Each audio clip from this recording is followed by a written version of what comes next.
In this question, we want to divide the polynomial x cubed plus 2x squared minus 13x plus 10 by x minus 3.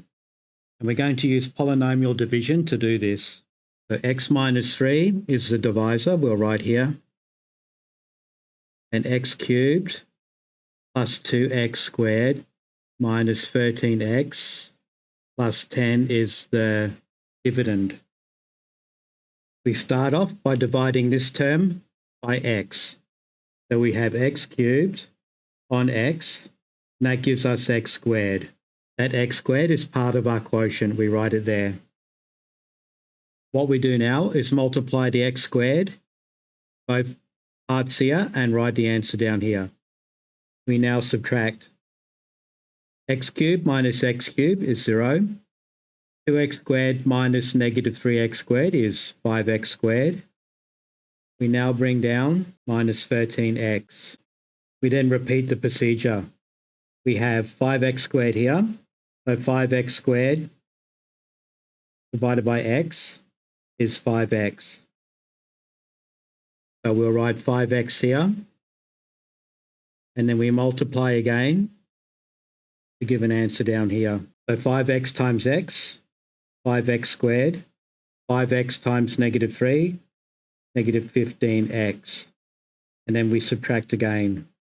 5x squared minus 5x squared is 0.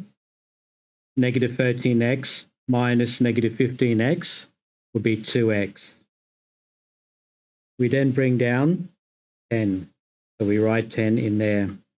Another way to look at this is to think of what number goes here that when you multiply to x, you will get 2x.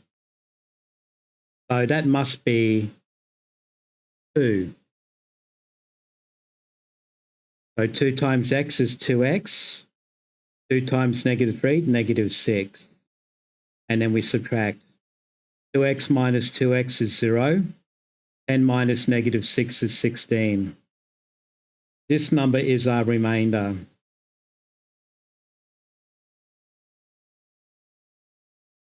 So as our final solution, we could write the original question, x cubed plus 2x squared minus 13x plus 10 divided by your divisor, which is x minus 3, equals your quotient, which is x squared plus 5x plus 2, plus your remainder, which is 16, on the divisor, which is x minus 3. Thanks for watching.